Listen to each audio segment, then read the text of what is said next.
Hey, Happy Monday. Dean. Okay, so today's topic is sorry, but your webinars are work entertainment, right? And so the three things that I end up telling clients that they hate to hear the most are first, and we've talked about this before, that you need to do 90% of the thinking and the work when you're trying to communicate to an audience. It's not 50-50. They don't owe you their attention, or they don't owe you any amount of work on their side to Or figure out anything at what it is all. you're trying to communicate, right? And then the second one is that, and this seems harsh, it's not meant to be. It's just, once you know something, you can work around it and optimize for it. Is nobody cares about your message, right? They already have rich and full and distracted lives. You have to snuggle into something that they already care about. This is from a couple of previous videos, including the Stephen Covey example that we showed. And then the third one, and mostly because people confuse it with humor, and I'm not talking about humor, but that your media communication, so your webinars, your videos, your blog, whatever, they are a form of workday entertainment. And if you don't approach it that way, if you approach it as, how do I figure out what I want to say and then the best way to say it, if that's your approach, then you're not going to get nearly as much audience and nearly as much audience engagement as you want. You really do have to think about what will they pay attention to and remember, and then fit your stuff onto that car instead of trying to get them to jump onto your car. Workday entertainment. We're all in the entertainment business. And doesn't mean you have to be funny. I mean, I'm not funny. And I work pretty much exclusively B2B. So really there's not much place for humor. Humor is very difficult to do properly. And you never get everyone in the audience to enjoy any kind of humor. It's too varied. But you absolutely have to approach all of your marketing type comms from an entertainment standpoint, right? If they're not enjoying, if they're not intrigued, if they're not satisfied or happy that they've stumbled onto this or that you've pushed it into their life, then they're going to drop it and move on right away, because going back to the last point, they already have full and fully distracted lives. So it's you're really in the entertainment business, even though most of us would never think of ourselves as entertainers. Do you think of yourself as an entertainer? Me? I think it kind of depends. In webinars, no. I don't think of myself as an entertainer in webinars at all. But No. if I'm doing, well, I don't know. I mean, I guess so. I feel like I'm trying to get a message across, and I may be entertaining in the process, and maybe not so much. And I do think you kind of have to be a little careful with coming up with funny quips or going off script, Yeah. because that can be dangerous. I think Biden just found that out the other day. Yeah. There's kind of nothing more painful for a business audience than Yeah, having someone try to make a humorous comment and then sort of chuckle to themselves in front of the audience. And then you have those awkward few seconds of silence and then they move on. It's like, don't do that. Don't try to be funny. no, no, If don't you're try to be funny. naturally funny, not many people are, but if you're naturally funny in a business context and you're sure that the humor can't offend anyone, sure, I guess, go for I it. guess. But you're in the entertainment business. You're not in the comedy business, but you're in the entertainment business. And if we think that people are signing up and then watching only because we're such, we're so brilliant and our content is like so technical and so accurate and so like what they need to know, then you're veering very close to a sort of preachiness that nobody likes to be preached at, especially in a workday business kind of context. That's not a thing, Right. I'm just right? looking at one of the comments off to the right. It's from my friend Meryl Clark. And Meryl said that's the biggest issue is people are very distracted on webinars. Example, emails. That's why I keep the hook for the end of the call. And also, we always have sales speak on our call because then their peers will listen. What do you think about that? What is sales speak on a call? I, th- I think just, You mean like salesy kind of language? a And salesy kind of language, yeah, maybe jargon that's, I don't know, Meryl, if you're still listening, maybe kind of, yeah. I can I add can in on that, confirm but for Merrill that he's absolutely right in that, yeah, and I tell every client, people don't watch webinars, they listen to webinars. For the yes, most part, you're background radio to something else that they're already working on. yeah, at And least so we B2B. write for listeners, we don't write for viewers. And also because Yeah. let's face it, the number of slides that you would have to have in a deck so that something's happening on screen every few seconds, which is what you would need to keep people's visual entertainment. You're not doing that. I don't have a single client that does it. The amount of work it takes to have hundreds, or in a 30-minute webinar, you would need 700-800 slides, Hmm. right? Most of them would be identical to the one prior to it. So it's like bullets are coming on. I do not recommend animation in any way unless you're using Apple Keynote instead of Microsoft PowerPoint. Definitely don't do animation in PowerPoint. It's way too hard and too buggy. But normally, how I have them build slides is if you've got 4 bullets you want to put on a slide, then we have one bullet with just the one slide. The next one has the 2 bullets. The next one has the 3. And all they have to do is advance. It's bulletproof. You can't screw it up in a Right, live event. right. And there's none of this like having to click backwards a bunch of times because you click too far ahead.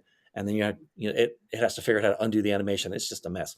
But we write for listeners, which means that in my work, I'm writing at a 4th grade English level, Yeah, 4th grade reading level. Almost everything written has to be at around a 4th, sometimes a 5th grade level. Even though I work primarily with tech, complex manufacturing, pharma, I mean, these are not simple topics. In fact, the whole point of right. the organization like eventsignup.net, right? It's all about complex being delivered into a complicated marketplace. And so it's usually senior technical people who are creating the content, and then it's my job, the base level content, and that's my job to go in and turn it into something And that's simplify it. understandable to someone half interested as they. So Merrill said amen, but he was talking basically about sales execs. So I think you're talking, Merrill, about the internal webinars within the company, not so much webinars to Yeah, outside but um, potential everybody clients. attends webinars distracted. Like, and Yeah, the other thing is we get caught up in ourselves, right? We think that when we're giving the presentation in a live webinar, everyone is like looking at the screen and just drinking in and soaking in every word. But mhm, whenever we're in the audience for a webinar, we're checking our mail, we're checking Facebook, we're getting our real work done, because businessy kind of thing, webinars like this are really workday entertainment. And so we think that our audience doesn't behave the same way we behave when we're in the audience. And that clearly is illogical. Just like everyone thinks that they have a great sense of humor and everyone thinks they're an above average driver. And like the math will just prove that's not possible. We can't all be above average, right? And so, yeah, you're right for listeners, and you assume that most of them are not looking at the screen most of the time. This is why I tell my clients, like, don't worry. Every other preparation you've ever done for a webinar, you spent 99% of your prep time tweaking slides. I say you're putting all of your effort into the least important part of a webinar. A slide is only there to deliver information that someone's going to read, and it's going to compete with your voiceover. So sometimes that's necessary, but understand that that's going to happen and work around that and optimize for it. People listen to webinars. People even listen mostly to YouTube. They listen to videos. right. And I was gonna say on the technical side, that's why it's really important to optimize for the voice quality, because a lot of people don't do that. They just think, oh, well, I've got slides, and they don't Right. optimize for the voice presentation quality for that, Yeah, and that's an everything. excellent point, by the way. That's worth pointing out. Yeah. I did this course once years and years and years ago, and the chapter of the course was called The Three Most Important Things in Video.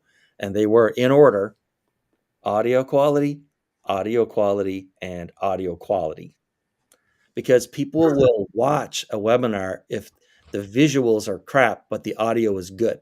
But if the visuals are beautiful, but the audio is grating or, distressful to listen to, people will not watch. They'll stop. Mhm. So there's no more important part of video than audio. Okay. So Meryl said no the 4th grade level. Does that mean that I don't know what you he means think by that that. you think the content is too technical for a 4th grade level? And then the slides a backdrop for the detail. The strategic intent is for the presenter to talk about it. All right, so let's go over those both. Yeah. Virtually every complex technical topic can be expressed in fourth grade English. I Fourth think grade so. English can communicate a lot, Yes. a lot. And secondly, yeah, the slide supports the speaker, and in my case, the script, because I write what they say word for word. The slide supports the script. There's even parts of the slide where it refers to the script, the script where it refers to the slide, and then comes back to it.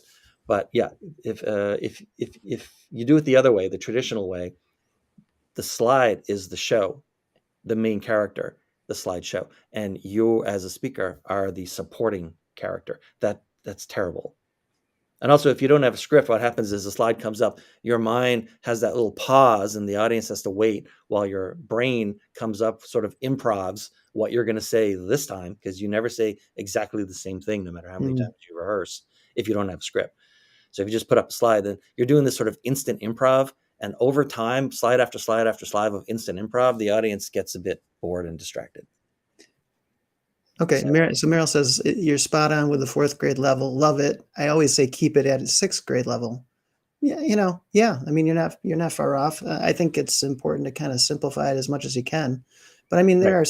there are always a few I find coming from that technical background. I always find there's a couple things. It might be a slightly higher level, sixth grade. I could see Yeah. In my in a structure, couple which is cases, sort of but like a 10-piece structure that yeah, usually I just give I'll give the client a 10 question.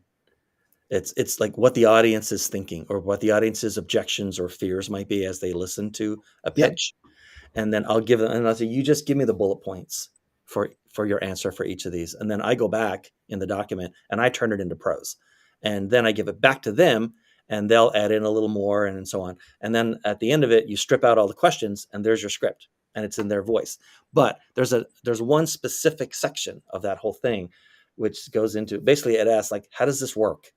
And that's the one section where you can go beyond fourth grade English, right? Because your mm, job there, you're sort of conveying multiple things at once when you're talking about how it works. Now, granted, without a structure, for most technical kind of webinars like I do, before I come along, 95% of the webinar is how does it work? yeah, And that's not addressing nearly any of the questions or fears that the audience has before they're willing to let your company move closer to and their. probably much more technical. Yeah, And it's way too you've much, now and they're just filling time. pulled it back. So, Yeah. but I have a section there. I give them up to about 40% of the entire presentation can be the how does it work, but really not much more than that. Mhm. And you're doing a couple things. You're conveying to the audience, or to the to your prospects, right? A, we're totally transparent about this. Like, here's all the details. Theoretically, you could make this yourself. And then B, you're also saying, also covertly, you're never actually stating this, is that this is complicated and we've done all the thinking and all the work on it. You should just give us money and jump straight to the results, Mhm. jump straight to the Sure. Why not? profit. Yeah, of course. But the underlying, the third part of that, which is not even a question, is just an intent, is you want to slightly overwhelm the audience with detail. So if you've got a slide where it's like a very complicated diagram or flow chart, or workflow or whatever, that's where it goes. Mhm. In section 8, which is how does this work? Because you want to convey, sure, theoretically, you could build this. We're transparent, we're open because we're so confident in it. And at the same time, this is complicated. We've done all the work. We've done all the thinking on this. Why not just give us money and we'll give you the solution? And then you want to slightly overwhelm the audience by putting in, that's where your complicated stuff goes. If you're going to go beyond fourth or fifth grade English, that's where it goes. And Mm. it's and because it's intentional, right? It's there for a reason. You're going beyond simplified language for a reason. You Yeah. want them to understand, that looks like so much effort. Let's just give these guys a PO Yeah, let's just let them do and jump straight to the future we it. want to live in, right? I don't wanna mess with this. Yeah, no, I Yeah. understand. So there's a place for, complicated stuff, but you don't put it all over the place, and it can't be everything. It belongs in one section, and you're doing it with intention Mm. Now instead of defaulting into it and then boring the audience with slide after slide with yeah, 500 words on each slide and diagrams they can't even read. And if they miss, even if their mind drifts for even a minute, they're basically lost for the whole thing. Not acceptable. yes. I remember those days. Yeah. I was gonna ask you, 'cause Meryl got me thinking about something. Eh, you must do both types of webinars, internal and external. Oh, yeah. Okay. Do you notice, so, like, if you because I would think internal webinars, you're going to be able to use a little more jargon because the audience is familiar with it. You're all from the same business, same company. Do you find though that you're still using the same placement? Is that webinar a little bit different? Maybe written in a little higher grade So level? Are you when using more of I'm the jargon? hired to write an internal webinar, it's usually not an educational, unless sales enablement is a different, it's its own field, right? Where we Yeah, have yeah, it's its stuff own thing. and like product or product marketing wants to create, you know, like another piece of basically training kind of content that Yep. we can then present to salespeople, right? Yes. But generally, I'm hired for management teams who have to present to a management team higher than them, who might not actually know all the jargon that they're going to use, Yes. right? But Right. for the most part, you still try to stay away from jargon, and not because you only use jargon. It only has two purposes. It's a shortcut among people who understand all the concepts, so we don't have to say the whole thing. We can just say the word, right? And secondly, it's a way to try to impress an audience that you know lots of stuff that they don't know. Generally, that doesn't work so great on internal or external Hmm. presentations. So Yeah. instead, what we find is the closer we can get to explaining everything in the fewest possible words in the simplest possible language, the estimation in the audience, whether it's upper management or sales or whatever, that we know what we're talking about Yep. goes up. Like if they, wow, that guy explained it like so clearly that I understood all of it, he must really know his crap. Yeah. Where it comes from. When I write for CTOs, it tends out it's that comes up almost every time. The Yeah. I would think simpler so. it is, the more they think you want, the better they think you understand it. Yeah, because you're bringing it down to the level. So Meryl said, from my perspective, internally is far simpler than external. Totally is far simpler than external, and that's just because the people internally are familiar with what you're talking about, where you're trying to persuade on the external side. Yeah, on the internal side, unfortunately, it often leads to an attitude that we don't have to put in the effort to be entertaining. We don't have like we don't Right. doesn't matter. These people are like obligated to attend. Yeah. Another person said, keep it simple. Yeah. That's always the key. Simpler the better. Simpler the And better. it's a More lot of easy to work understand. to make something simple. Like if you take anything you've written, a blog post, anything that's more than say a couple hundred words, and you go paste it in an app like HemingwayApp.com with one Yes. M for Hemingway app, and look at the reading level and the use of passive voice and the rambling sentences you have, and then it's probably going to come in anywhere from reading level 11 up, right? Even to postgraduate, depending on what you write. And then you try to get that number down and keep trying to get the number down and down and down into a 5 or a 4 or a 3. It gets progressively harder. It's very easy to start with something at reading level grade 13 and get it Mhm. down to 11. It's harder to get something from 11 to 9. It's much harder to go from 9 to 8 or 7 and go. It's almost like a reverse Richter scale for earthquakes, right? Where an earthquake 8.0 is 10 times as bad. Uh, an 8.0 is 10 times as bad as a 7.0, and a 7.0 is 10 times as bad as a 6.0. It's like that, but in reverse. It's much, Right. much harder to get to the lower number. Like it's if you ever want to like frustrate yourself for half an hour, take something that you wrote that comes in at level 13 or postgraduate and get it down to level 3. Like you will really understand the fundamentals. And the better you understand it, the more simply you can write it. But you'll really understand it if you can get it down to level 3. Oh, totally. Every level makes a difference. Yeah. So it's much harder to go from say a 5 to a 3 than it is to go from a 9 to a 6. Well, I think that's about it. We so just to reiterate the point, right? You're you're a special kind of entertainment when you're doing any kind of live event or presentation or video or whatever or blog. You're any sort of business communication that's not strictly internal, and it wouldn't hurt to get into the habit to do it internally as well. Mm. Is you're a kind of distraction, you're a kind of entertainment, you're a kind of a break that could still be considered work-ish, but you're a kind of a break from the regular workday. You should approach it from the point of it needs to be entertaining and interesting. It's just not about presenting facts.